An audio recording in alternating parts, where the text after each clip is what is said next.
Hi guys! Magandang gabi! Welcome back po dito sa Gandara sa YouTube channel for Showbiz Update. Andito na naman nga po akong muli nagbabalik ang nagmamaganda ninyong kachismosang Kim Pao na si Gandara upang magatid sa inyo ng latest update at fresh happenings patungkol kay Kim Chiu and Paula Avellino. Kaya naman kung bago ka lang dito sa ating channel at ngayon lang napabisita, i-click mo na agad-agad ang subscribe button natin dyan sa baba para mag-i-updated ka at ma-notify tuwing may bago tayong chika at balita hinggil sa Kim Pao.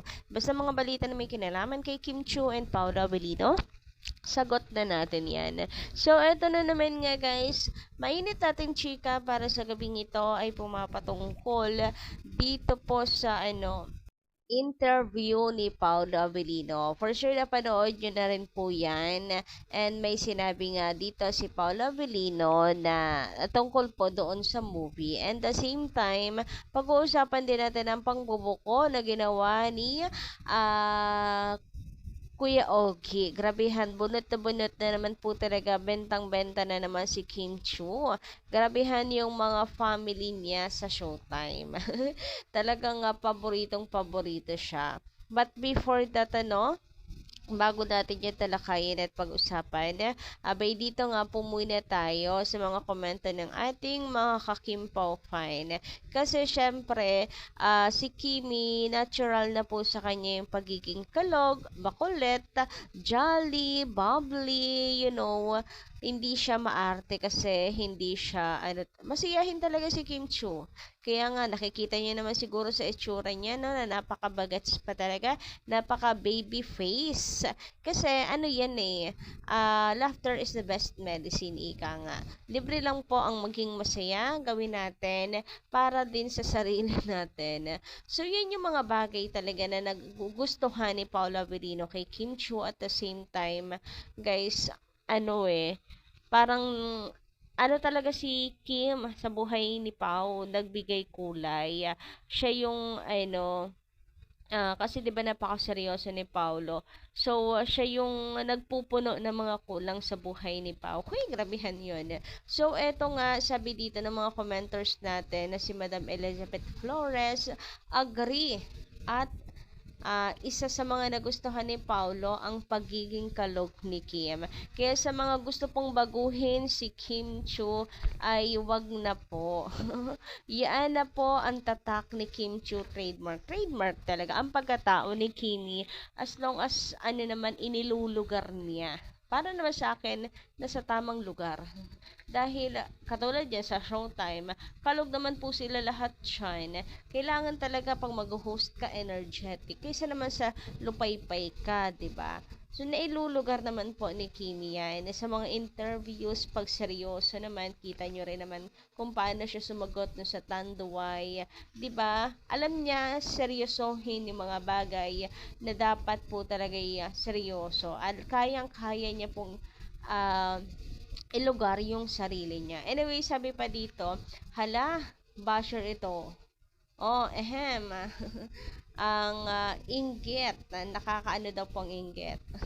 Madaming kimpaw kaya, tigil mo na yan. Walang pakal si Kimi sa'yo. Haha.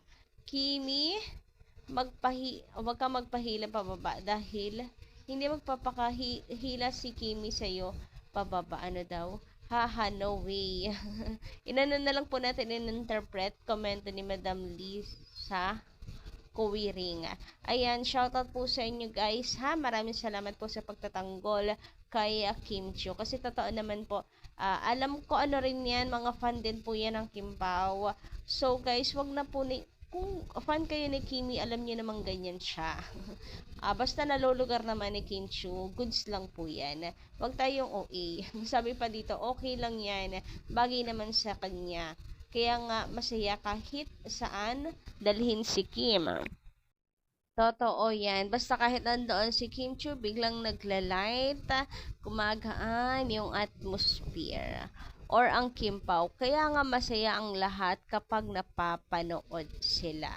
So, parang ang bright lang talaga, guys. Ang gaan lang talaga Ang ganda ng atmosphere ng energy kapag nandyan si Kim Chiu. Kasi alam mong good vibes yung hatid niya. Ewan ko ba bakit may nang babatikos pa kay Kim. Makita mo lang naman si Kim, good vibes na yung hatid niya. Nakakahawa nga po si Kim Chiu Anyway, natatawa naman ako sa komento ni Madam Day Rodriguez. Sabi kasi niya dito, Miss Gandara, ako iniisip naman at napapangiti at nagtatanong. Ano na naman kaya ang panlalait ng mga magagaling na kampon ng kabila sa sobrang ganda ng may love will make it disappear? Ano ka ba? Huwag mo nang isipin yon. Huwag mo nang isipin kung ano na naman ang magiging reaksyon ng mga taong yan. Kasi it's always kabaliktaran ng nararamdaman natin. So, kung tayo napapangiti, sila napapabusangot. Kung tayo lumulundag sa tuwa, sila po ay naha-high blood. Ganon lang yun. Anyway, ito pa nga. Meron na namang pangbabanat ang mga Guardia Sibil ng mga hari ng bashers. Nako, ito na nga bang sinasabi ko. Oo, totoo yan. Maglalabasan talaga ang mga taong yan. And kahit hindi natin pansinin, abay talaga naman pong iinisin at iinisin tayo ng mga taong yan. Ganyan ang mga yan eh. Huwag mong pansinin at lalo yung magpapapansin. Sabi pa dito, ganda-ganda talaga. Yun palang sinasabi ni Kim na paborito niyang eksena. #gusto. Grabe talaga sa talino si Kim. Believe na believe ako. Sayang hindi niya tinuloy ang college niya. Siguro kung tinapos niya yun, pag, yung pag HIY, ang mga nanlalait sa kanya, yung hindi nga siya nakapagtapos. Magaling siyang sumagot. Talo pa niya ang nakatapos. So, ano naman talaga si Kimi? About naman po sa kanyang pag-aaral. So, dapat, alam nyo guys, napaka-importante talaga ng edukasyon. So, masasabi ko, hindi tayo ko kontra dyan. Pero sa status ngayon ni Kim Chiu, ano naman na siya kumbaga good at business, good in showbiz industry, may mga napundar naman na kaya na niyang buhayin yung sarili niya. And matalino naman siya, hindi na siya maloloko, etc. Yes, maganda yung may diploma, pero yung diskarte meron si Kim Chiu, kaya kahit wala po siyang diploma, napaka madiskarte ni Kim. So siguro kahit mawala po siya sa showbiz industry, ay business naman yung papasukin niya. So, malay nyo guys, pakinggan din kayo kung babalik ka po siya sa pag-aaral. Ayun lang, yun yung masasabi ko dito. Kahit hindi na, ay napaka-successful na ni Kimi. May fallback na si Kim Chiu, may diskarte si Kim Chiu. Yung Kimberly, ano ba ibig sabihin? In love with Paolo. Hoy! Sinabi ko ba Abilino? Ang dami namang Kimberly. Marami. Mga kapwa ko Sinabi ko Chinese. ba Grabehan guys, napaka-cute talaga na eksena na to. So, isa to sa mga pinaka-paboritong eksena ngayon sa showtime ng ating mga kapwa kakimpaw fans. Kasi ba naman, si Kuya Ogie talagang wala na rin pong preno. Hoy, in love daw kay Paolo Avellino. And hindi nila yun basta-basta sasabihin ng hindi totoo. So, nararamdaman talaga nila yan. Kasi syempre, hiya na lang nila kay Kim Chiu, diba? Ang hiya na lang nila na sasabihin crush niya at in love siya kay Paolo Avellino kung hindi naman pala talaga totoo. So, konting respeto naman. Pero, since may katotohanan, so, ayan, at wala na po talagang preno. Kung kasi tungkol sa movie, sana yung mga characters na lang nila yung sasabihin, pero hindi.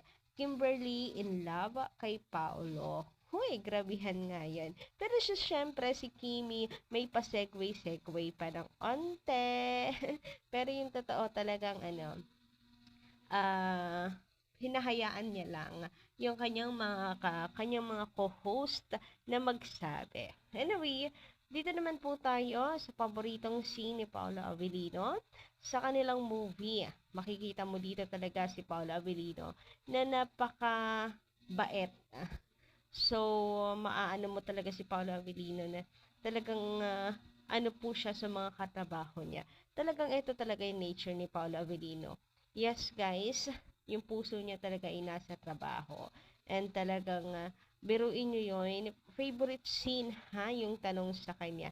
Pero nasingit niya yung tungkol sa mga taong nasa loob, sa likod pala, nasa likod, nung scene na paborito niya. Kaya niya yung naging paborito dahil kitang-kita niya rin yung mga dedikasyon ng mga nakatrabaho niya, hindi lang sa harap ng camera, kundi yung mga nasa likod talaga na mas grabe din yung paghihirap sa movie.